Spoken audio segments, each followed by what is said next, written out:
We have tons of NHL news and rumors to talk about in today's video. We heard from Boston Bruins GM Don Sweeney today, getting an idea what the future holds for their club ahead of the NHL trade deadline. We'll discuss what the future means for Brad Marchand, the captain. Will he resign? Could he be moved? Plus, there are other unrestricted free agents. What does the future hold for them? We also have some big updates around the NHL, including the latest rumors around the Montreal Canadiens, Ottawa Senators, and Toronto Maple Leafs, and a big rumor out of Vancouver from a source suggesting that the core part of the Canucks team may want Pettersson to be traded. We'll discuss what we heard there. Plus, Makar hit a big milestone, another player on waivers, and more coming up next.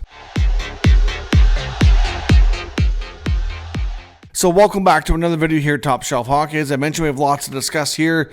In today's video, we'll start quickly with an update from the NHL waiver wire, more waiver activity. This time, an interesting player who, you never know, might get picked up. Maybe the contract's a deterrent. We'll find out tomorrow afternoon. But the Utah Hockey Club has placed defenseman Juuso Valimaki on waivers. Now, he's in the first year of a 2-year contract he signed, valued at $2 million per season. Valimaki obviously just had an opportunity to participate at the Four Nation tournament. The case in Utah here, it's not even so much that Valimaki's kind of worked his way out, or he's on in the doghouse. It's just they're starting to get healthy. They've had a lot of injuries this year on that back end in Utah. There's a lot more healthy defensemen now, so they've had to make some tough choices. Obviously, like I said, being the fact he's making $2 million and there's another year left on it, might be a deterrent for some teams. So we'll have to wait and see what happens. But obviously a decent defenseman here that could prove valuable to another club if they like the contract. So we'll find out tomorrow afternoon if he's staying in Utah and getting reassigned to the minor leagues, or if he'll go elsewhere. A quick update as well on roster move, and we'll get into some Canuck news here later, but Thatcher Demko is officially placed on injury reserve now, so we will have to wait and see exactly what that means for how long he's going to be. Obviously, Demko has been dealing with stuff off and on all season, so we'll see there. And Makar hit another big milestone. He is the third fastest defenseman in NHL history to hit 400 points. He's done so in 374 games. 400 points in less than 400 games gives him an over a point per game average in his career, which is really quite incredible when you think about it. The only two defensemen have done it a little bit quicker. We had Bobby Orr holds the record of 333 games, and Paul Coffey had done it in 359. So Makar, like I said, not far off the mark there.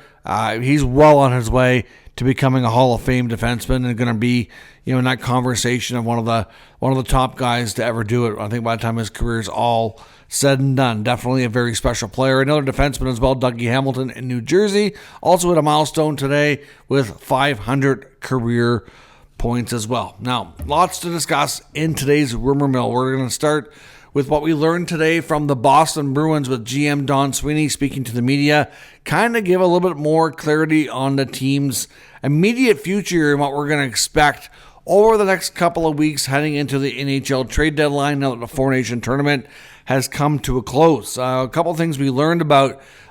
First up, let's talk about the captain, Brad Marchand. We've heard comments from him before the tournament leading up there saying that his wishes is to sign an extension to remain a Bruin for the rest of his career. It sounds like that's something that's important to him. Obviously, we've seen a lot of the top, longtime players, not only in the Bruins, but other organizations do that. And for some guys, it is a big deal. It's an important thing. I mean, he was able to win a Stanley Cup early in his career. So clearly, chasing a cup may not be something that's super important to him. If he's going to have a chance to win, he might prefer that to remain only in Boston. But that's seems to be his wishes. Comments from GM Don Sweeney kind of leads us to think that they're certainly interested for sure. I don't think he really gave us a good enough answer to say 100% what's going to happen. But he said that now that the Four Nation tournament is over, he has full intention to speak with Marchand and his agent, their camp, to kind of get an idea, obviously, where things are at and to kind of make a clear path on how things are going to work out over the next 2 weeks. So this says that my take on that is that they're willing to extend him. They're interested in keeping him around for a few more years, but it's going to have to be on their terms. We've seen Obviously, Bergeron was able to remain, finish out, Bruin career long. But look at what happened with Zdeno Chara. He was a different beast. He was a little bit older, but still, he wanted to keep playing, and the Bruins went in a new direction, and he ended up playing a couple seasons elsewhere before hanging him up. So Marchand's still a pretty productive player, though. Maybe not as productive as he was in his, absolute peak prime, but he's still playing well. We've seen what kind of role player he could be with the Four Nation tournament with Canada as well. Had a pretty solid tournament, but he's taking a different role. Certainly not quite ready to do that with the Bruins. He's still, a top 6 contributor for sure. But again, is it a clear cut given he signs? I think if both sides get their wish, it'll happen. But it really boils down to that the Bruins, I think, have their limit and are only willing to do so much on term and money. If that works for him, he'll stay. If not, we'll see what happens. Because clearly, like I said, where the quote was to have a clear path over the next 2 weeks, that's the trade deadline. So I think he's kind of saying we're going to try to sign him, but if it doesn't work out, we're open to moving him. That's what that tells me. So we'll see. He also said it seems unlikely that a lot of their other pending unrestricted free agents get signed before the trade deadline. So looking at players like Trent Frederick, looking at players like Justin Brazeau, as well as Kopke, Witherspoon, a few others. Morgan Geekie is needing a new deal, but he's a restricted free agent.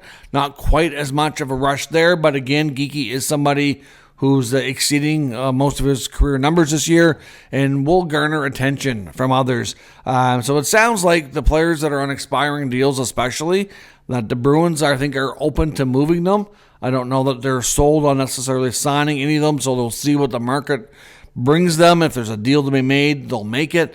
And if not, they may reconsider closer to the offseason. I don't know. But another thing, too, that's going to impact them is their back end's banged up. It sounds like Hampus Lindholm is definitely going to be out longer than expected, and it is a possibility that his season could be over. And, of course, Charlie McAvoy now dealing with what appeared to be a reasonably serious injury coming out of Four Nations as well.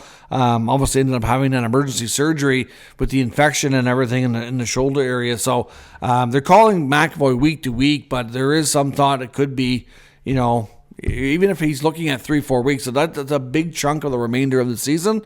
So it could be tough on the Bruins down the stretch here with a banged up lineup, no doubt. So to me, I don't think that the Bruins are ready to kind of wave the towel and throw it in, but at the same time, they're going to go into the deadline likely maybe being one of those hybrid teams. I could see them doing some buying and some selling off some pieces they don't intend to bring back if there's a deal to be made. But if they can find a hockey trade that they think makes them better for next year and beyond, I can see them considering that as well. So we'll see what happens, but definitely going to see some changes, I think, for sure, with the Boston Bruins. I don't know that they're going into full rebuild mode. I mean, you got long-term deals for guys like Pasta and McAvoy, Swayman. I don't know if they're really going to do that, but they definitely need a bit of a retool, and it's going to be challenging, no doubt. But there could be some interesting names on the open market this year. We'll see what happens. Last year, they went in and got Elias Lindholm and Zadorov. So far, those contracts are not looking super awesome. So we'll see what happens. But the Bruins, definitely going to be an interesting team to watch. The biggest thing for me is the future of Captain Brad Marchand. I think there would definitely be teams out there if they don't negotiate a contract and things aren't going well, and it sounds like there might be a possibility that a trade could happen. I would look to a team like the Avalanche. Obviously, good buddies with Nathan McKinnon, the Nova Scotia connection, and they could use a middle six score for sure. So, and of course, the future of Gabe Landeskog in Colorado will play a big role to what they have available for their cap too. So interesting scenario to see unfold. No guarantee Marchand goes to Colorado. I'm just saying if he does, look like he might be available as we get closer to the deadline, I can see them being a team that checks in. Now, as I mentioned as well, we're going to look at some other teams. Let's start with a couple of the different types of rumors here, and then we're going to look at the Vancouver one, which was a little bit more in-depth. The Utah Hockey Club may have a power forward, Lawson Crouse, on the available market here for trade. One team he has been linked to is a team like the Ottawa Senators. The Blue Jackets are also reportedly having some degree of interest. We know both those teams likely to add here in the coming days, but Lawson Crouse is a player that I'm not completely sold he gets traded. I think Utah's open to it. He's having a struggling down year. Certainly only has 8 goals and 12 points. Past 3-4 years, he's been a pretty consistent 20-goal guy. But to be honest, I think as that team has gotten better and deeper, I think his role has changed, and he's just not getting the same opportunities, same ice time.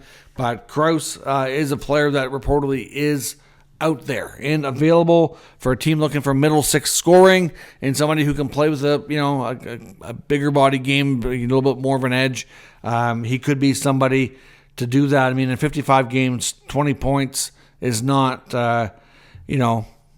overly great, but we'll see. I mean, clearly the problem too is that he still has a couple of years on his contract right now.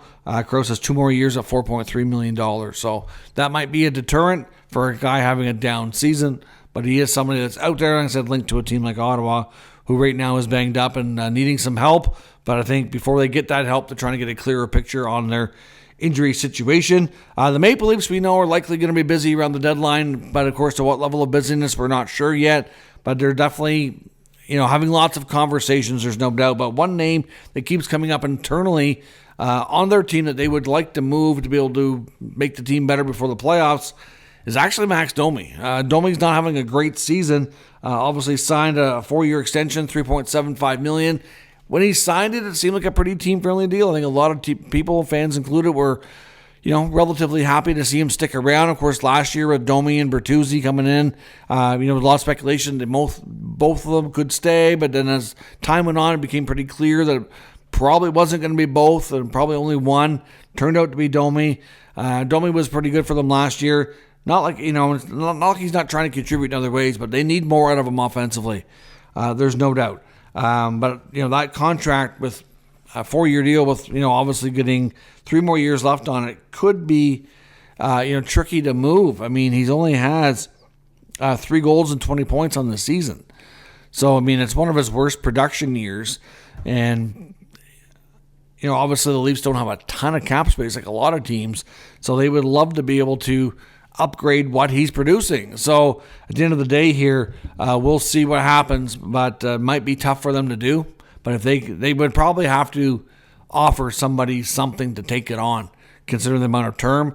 And, right now they're trying they don't have a first round pick this year. They don't really want to trade next year's first rounder if they can help it. Next year's draft looks really good in 2026. So they kind of want to hold that if they can. They don't really want to move top prospects like Fraser Minton or Easton Cowan, but, they might have to if they want to make a big deal. But it's something that's, on the preference here, that's to not go down that road. So we'll see what happens with Domi if he sticks around. It most likely will, because it's going to be tough to do, but definitely an option for them that they're trying to explore if they can give them some more flexibility. Of course, we talked about Montreal Canadiens centerman Jake Evans being a player that we, at this point, expect to be moved. Montreal, of course, has been a hot and cold type of team this year, find themselves still a decent ways back of the wild card race right now. Again, not completely impossible that they couldn't go on a run and get in, but it seems more likely than not that the Habs will be sellers at the deadline, or again, like some of these other teams, might be a little bit of a hybrid situation. They may sell off some pending unrestricted free agent contracts, but at the same time, they're still looking to get better and trying to find pieces for the future. So if they can make a hockey trade at the same time to get better for years to come, that's something that they're going to look at. So obviously Jake Evans is having a productive year. Again, a guy that's a pretty solid bottom six center, good two-way guy, good on faceoffs and all that. Been dangerous shorthanded at times, but an opportunity for them to maybe sell high. We've been linking him to the New Jersey Devils before with another team that's apparently been coming forward. That's been expressing some interest as well is the Carolina Hurricanes. So again, there's a number of teams out there that reportedly have shown some degree of interest in Evans. I have no doubt that the Habs won't have any issue trading him, but hard to say where he goes and exactly what the return is. But another team showing interest in the Habs centerman. And lastly, I want to touch on Elias Pettersson in Vancouver. I mean, this is a situation, sometimes it gets a little nauseating talking about it because sometimes you feel like things may change or not change.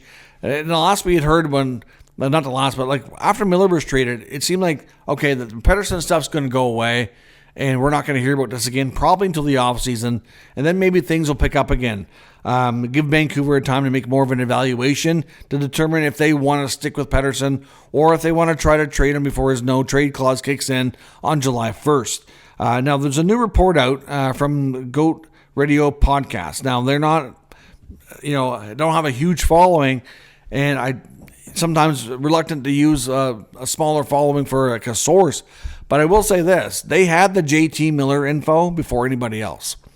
So I want to take what they're saying and give them a little bit of credit here. Now, a lot of people were pretty quick to crap on them about the Miller stuff, but it turns out they were right. So obviously the people that they're getting their stuff from and their info from do know something. And there's obviously some, I would say, reasonably reliable sources. So I'm going to tell you what they've put out there. And for right now, I think it's something that we just have to kind of watch the scenario. But they're saying that Pettersson is more likely to be traded than not. It's probably not going to happen by the deadline. It's probably going to be a summer trade before the no trade kicks in. But the deal here is that they're saying is that the Canucks core players, including Quinn Hughes, has gone to management and said that they think that Pettersson should be traded. I think they're getting a little frustrated based on this report. It kind of makes it sound that the players are frustrated that he's kind of not himself. He's not producing. And not only that, they're saying that he's kind of isolated himself from his teammates. That could be on a social level as well. So it's kind of keeping to himself, kind of being, alone in that sense. And I think they feel like it's time to move on. At least that's what these guys are saying. So they're expecting that the Canucks management team is definitely going to pursue trading him before the no trade kicks in. The thought is that before Four Nations, they were hoping that he was going to go to this tournament and kind of get revitalized, find his game, get some passion back, and maybe have a good tournament, come back to Vancouver feeling a lot better about things, and kind of take off from there. But and nothing else, he got worse. Like the tournament was horrendous for Pettersson. Now I do know that there's some talking about a knee injury as well. But whenever you hear from the Canucks coaches, they don't know anything about an injury. I know Rick Tocchet denied it last year. I know Adam Foote, because Rick Tocchet was away at Four Nations. Adam Foote was asked about that as well. When Pettersson was heading back to the team after the tournament, saying was he made aware of any kind of an injury suffered at Four Nations or anything that Pettersson was dealing with, and he said no, he wasn't aware of anything. So I don't know. I mean, I know this tendonitis stuff keeps popping up here and there, but I'm not really sure that's that serious in a sense, or maybe if it's bothering him that much, if he does have a knee injury, that's to me, like, I don't understand why he wouldn't take some time away to get it looked after. It's been such a long, drawn-out thing that it seems weird to me. And really, a tendonitis that what they were saying he had last year, after having all summer, like that would have been dealt with and recovered from. Like, to me, it just doesn't make sense. I'm not saying he couldn't have re-injured something. I always hate to doubt players on injuries because a lot of times we don't really know 100% of the truth. We only know bits and pieces. Sometimes we think we know everything and we don't. So I don't want to say he's not. But it just doesn't look good. And from a lot of people's perspective, it just feels like he's kind of checked out more. And the problem's more between the ears. Everybody has mental health stuff. And maybe he needs to take some time away to deal with things. I don't know. I really don't know. But this report to me was just pretty, concerning. Like, the team wants him out. But like I said, these guys might not be a well-known source, that may not be a well-known, reporting type of thing that have a lot of accuracy because your reputation is kind of built up over time. But they were bang on about the Miller stuff. So that's why it tells me, like, I just have a little bit of confidence that they do have good sources on this. Time will tell. If Pettersson's traded sometime in the summer before his no trade kicks in, again, they're going to be getting a little bit of credit here as being the ones who knew about it first. Now, there were some other reports that I've seen on Reddit too about Pettersson saying he was dealing with a bunch of other stuff and they try to explain how the Miller Pettersson. I don't know what's true and what's not. We're not going to really get into that. If you've seen any of that stuff, I don't know. But at the end of the day, it just feels like the team is frustrated and the core group of guys there would like to see him moved on, according to these fine people at GOAT Radio Podcast. And like I said, they had the Miller stuff. We'll see if they have anything here. But let me know what you think about Elias Pettersson. Do you think there's any truth to this? And if so, when do you think a trade's going to happen? Personally, for me, I don't think we're going to see it happen by the deadline. You never know, but it's usually these types of contracts, the big term, big money, they're normally more moved so in the summertime. So we'll see what happens, and we'll find out in due time if these sources are accurate or not. Let me know what you think down in the comments. We'll discuss further. If you're new to the channel, of course, make sure you subscribe and stick around. We'll keep you up to date with all the news, rumors, and analysis of all 32 NHL teams. Thanks for watching. I'll catch you next time.